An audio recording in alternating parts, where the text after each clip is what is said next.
नमस्कार। अक्सर हम सोचते हैं कि चुनावी जीत और हार सिर्फ बड़े बड़े नारों या फिर सुर्खियों से तय होती है। पर सच कहूं तो असली लड़ाई वहां नहीं है।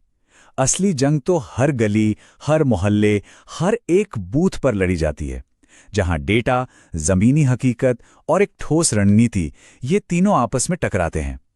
आज हम एक ऐसे ही राजनीतिक रणक्षेत्र, एक केस स्टडी की गहराई में उतरेंगे और ये समझने की कोशिश करेंगे कि जीत और हार की कहानी असल में लिखी कैसे जाती है। तो फिर सवाल वही है कि चुनाव असल में जीते और हारे कैसे जाते हैं। देखिए, इसका जवाब आपको रैलियों की भीड़ में या टीवी की बहसों में नहीं मिलेगा। इसका जवाब छिपा है उस बहुत ही बारीक योजना में, उस मेटिकुलस प्लानिंग में जो हर एक विधानसभा क्षेत्र के स्तर पर की जाती है। ये एक तरह का विज्ञान है, एक साइंस है, जहां हर एक वोट की कीमत होती है और हर आंकड़ा अपनी एक कहानी कह रहा होता है। तो चलिए इसी को समझने के लिए हम उत्तर प्रदेश के उन्नाव विधानसभा क्षेत्र पर अपना ध्यान केंद्रित करते हैं। उन्नाव को सिर्फ एक सीट की तरह मत देखिए, इसे एक केस स्टडी की तरह देखिए। यहाँ की जो राजनीतिक जमीन है, यहाँ के लोगों की जो उम्मीदें हैं, उनकी रोजमर्रा की जो मुश्किलें हैं, वो एक बड़े राजनीतिक संघर्ष का, एक लार्जर पॉलिटिकल स्ट्रगल का एक छोटा सा प्रतिबिंब है। ये सिर्फ एक सीट नहीं, बल्कि एक पूरी पहेली है जिसे हमें सुलझाना है। अब जरा इस नंबर को देखिए, 12.68%। साल 2022 के चुनाव में भारतीय जनता पार्टी की समाजवादी पार्टी पर जीत का अंतर यही था। अब यह आंकड़ा सिर्फ एक चुनाव का नतीजा नहीं है, ये अपने आप में एक चुनौती है। ये हमें बताता है कि आने वाले समय में यहां मुकाबला कितना कड़ा होने वाला है। ये वो पहाड़ है जिस पर चढ़ाई करनी है। तो ये उन्नाव की पहेली आखिर है क्या? देखिए, ये एक क्लासिक स्विंग सीट है, मतलब एक ऐसी सीट जिसका मिजाज समाजवादी पार्टी और भारतीय जनता पार्टी के बीच लगातार बदलता रहा है। यहाँ की राजनीति किसी शांत, सीधी बहने वाली नदी की तरह नहीं है, बल्कि एक ऐसी तेज धारा की तरह है जो हर कुछ साल में अपना रास्ता, अपना रुख बदल लेती है। एक वक्त था जब उन्नाव समाजवादी पार्टी का एक मजबूत गढ़ माना जाता था। पार्टी ने यहां से कई बार लगातार जीत हासिल की, लेकिन फिर 2017 और 2022 में लगातार 2 हार। इसके बाद समीकरण पूरी तरह बदल गए। जो पार्टी कभी यहां की सत्ता पर काबिज थी, आज वो एक चैलेंजर, एक चुनौती देने वाली पार्टी की भूमिका में है। और यही बदलाव हमारे आज के विश्लेषण के केंद्र में है। किसी भी राजनीतिक बदलाव की जड़ तक पहुंचना हो तो हमें भावनाओं और नारों से परे जाकर आंकड़ों को देखना पड़ता है, क्योंकि नंबर झूठ नहीं बोलते। पिछले 3 दशकों के जो आंकड़े हैं, वही इस पूरे बदलाव की असली कहानी हमें बताते हैं। तो चलिए इन आंकड़ों की जुबानी ही इस पूरी कहानी को सुनते हैं और समझते हैं। इस टेबल पर जरा गौर कीजिए। 1993 में समाजवादी पार्टी का वोट शेयर लगभग 45% था और वो जीत रहे थे, लेकिन उसके बाद ये धीरे धीरे कम होता गया। और दूसरी तरफ बीजेपी का सफर देखिए। 2007 में उनका वोट शेयर 10% से भी कम था और 2017 आते आते ये बढ़कर 52% को पार कर गया। ये एक जबरदस्त, एक फिनोमिनल उछाल है। तस्वीर बिल्कुल साफ है। जहां सपा का वोट शेयर एक दायरे में सिमटता गया, वहीं बीजेपी ने अपने समर्थन को बहुत तेजी से और बहुत मजबूती से बढ़ाया।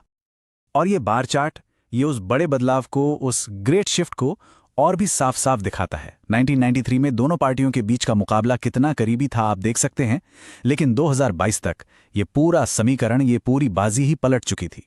ये सिर्फ एक चुनाव की हार जीत का मामला नहीं है, ये इस क्षेत्र में राजनीतिक शक्ति के संतुलन में आए एक बहुत बड़े, एक टेक्टोनिक बदलाव का सीधा संकेत है, जहां बीजेपी ने अपनी पकड़ को बेहद मजबूत कर लिया है। लेकिन याद रखिए, चुनाव जीतना सिर्फ नंबरों का खेल नहीं है। इसके लिए आपको अपनी जमीनी ताकत, अपनी कमजोरियों और पूरे रणनीतिक परिदृश्य को बहुत गहराई से समझना पड़ता है। तो समाजवादी पार्टी के लिए उन्नाव में वापसी की जो चुनौती है, उसकी बनावट क्या है? आइए इसकी परत दर परत पड़ताल करते हैं। तो समाजवादी पार्टी की ताकत क्या है? पहली, उनका ऐतिहासिक दबदबा और मजबूत स्थानीय नेतृत्व की विरासत, और दूसरी, यादव और एससी मतदाताओं का एक वफादार कोर वोटर बेस। लेकिन कमजोरियां भी उतनी ही साफ हैं। लगातार 2 हार ये दिखाती हैं कि जमीनी स्तर पर संगठन में कहीं न कहीं शरण हुआ है, ऑर्गेनाइजेशनल इरोजन हुआ है। बीजेपी की जो मजबूत बूथ लेवल मशीनरी है, उसके मुकाबले सपा का स्थानीय ढांचा उतना मजबूत नजर नहीं आता। मतलब जड़ों में तो ताकत है, लेकिन जमीन पर पकड़ थोड़ी ढीली हुई है। यहीं पर हमें यह याद रखना जरूरी है कि किसी भी लोकतंत्र में राजनीतिक संवाद की गरिमा बनाए रखना हमारा संवैधानिक कर्तव्य है। जानकारी के आधार पर बात करना और हर नागरिक का सम्मान करना, यही स्वस्थ राजनीति की नींव है। तो सवाल उठता है कि इस बड़ी चुनौती से निपटने का रास्ता क्या हो सकता है। यहां एक वापसी की योजना का खाका है, एक ब्लूप्रिंट। ये कोई एक तरफा योजना नहीं है, बल्कि एक बहुआयामी रणनीति है, जिसे इन सभी चुनौतियों का एक साथ एक ही समय पर सामना करने के लिए डिजाइन किया गया है। इस रणनीति को हम चतुर्मुख सिद्धांत कह सकते हैं। ये संस्कृत का शब्द है जिसका मतलब है एक चारमुखी रणनीति। इसका मकसद है एक ही समय पर चार अलग अलग मोर्चों पर राजनीतिक लड़ाई लड़ना।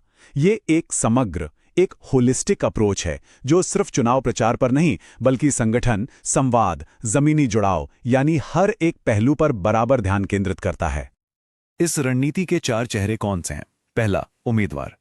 एक ऐसा नेता जिसकी छवि बिल्कुल साफ हो और जिसकी जमीन पर लोगों के बीच गहरी पकड़ हो। दूसरा, संगठन। पार्टी की मशीनरी को नीचे से यानी बूथ स्तर से फिर से खड़ा करना। तीसरा, नैरेटिव, यानी एक ऐसी मजबूत कहानी गढ़ना जो स्थानीय जरूरतों और मौजूदा सरकार की विफलताओं पर केंद्रित हो। और चौथा, संसाधन, यानी पैसे और लोगों का रणनीतिक रूप से सोच समझकर सही इस्तेमाल करना ताकि उसका सबसे ज्यादा असर हो सके। लेकिन एक बात साफ है, कोई भी ब्लूप्रिंट, कोई भी योजना कागज पर तब तक बेकार है जब तक उसे जमीन पर न उतारा जाए। रणनीति को मतदाताओं की असल चिंताओं से, उनकी रोज की तकलीफों से जोड़ना सबसे जरूरी है, क्योंकि असली लड़ाई तो जमीन पर ही लड़ी जानी है।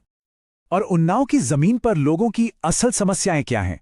लोग घंटों ट्रैफिक जाम से परेशान हैं, खराब ड्रेनेज और बारिश में जल भराव से जूझ रहे हैं। यहाँ के युवाओं के लिए स्थानीय स्तर पर नौकरियां नहीं हैं, कचरा समय पर नहीं उठता, छोटे व्यापारी परेशान हैं और आम परिवार वो घर और कारोबार चलाने की बढ़ती लागत यानी महंगाई से चिंतित हैं। एक सफल रणनीति इन्हीं रोजमर्रा की समस्याओं के समाधान पर आधारित होनी चाहिए। इस रणनीति को लागू करने के लिए एक 90 दिन की समय सीमा का प्रस्ताव है। पहला चरण चुनाव से 90 दिन पहले शुरू होगा, जिसमें लोगों की बात सुनने के लिए दौरे होंगे और स्थानीय कार्यकर्ताओं को ट्रेनिंग दी जाएगी। फिर 60 दिन पहले घर घर जाकर प्रचार को तेज किया जाएगा और कुछ ठोस प्रस्ताव सामने रखे जाएंगे। इसके बाद 30 दिन पहले रैलियों और सोशल मीडिया के जरिए एक माहौल बनाया जाएगा और आखिरी के 7 दिनों में प्रभावशाली स्थानीय लोगों को साथ लेकर वोटर टर्नआउट सुनिश्चित करने पर पूरा जोर होगा। ये एक पूरी तरह से सुनियोजित, एक फेज वाइज अभियान है। इस पूरी रणनीति का जो सार है, जो निचोड़ है, वो इस एक वाक्य में छिपा है: विश्वास जीतो, शोर मत खरीदो। इसका सीधा सा मतलब है कि अभियान का जो दर्शन है, जो फिलॉसफी है, वो सतही संदेशों और शोर शराबे के बजाय लोगों के साथ एक वास्तविक, एक गहरा संबंध बनाने पर आधारित होना चाहिए। ये सिर्फ वोट मांगने के बारे में नहीं है, ये भरोसा कमाने के बारे में है। और यहीं पर भारत का डीपीडीपी फ्रेमवर्क हमें एक जिम्मेदारी भी याद दिलाता है। लोगों से जुड़ते समय उनकी निजता और सहमति का सम्मान करना सर्वोपरि है। विश्वास की नींव सम्मान पर ही टिकी होती है। तो अंत में सवाल यही आकर रुकता है, क्या कागज पर बना एक बेहतरीन ब्लूप्रिंट जमीन पर लड़ी जाने वाली असली लड़ाई जीत सकता है? देखिए, रणनीति और राजनीति की अप्रत्याशित हकीकत के बीच का जो रिश्ता है, वो हमेशा से ही बहुत जटिल रहा है। इसका जवाब तो भविष्य ही देगा। लेकिन ये विश्लेषण हमें एक बात जरूर दिखाता है कि आज के आधुनिक चुनाव सिर्फ चेहरे और नारों से नहीं, बल्कि डेटा, रणनीति और जमीनी मेहनत के संगम से ही लड़े और जीते जाते हैं।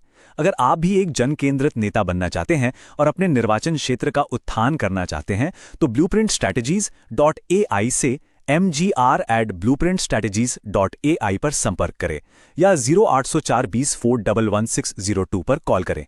Purpose beyond politics.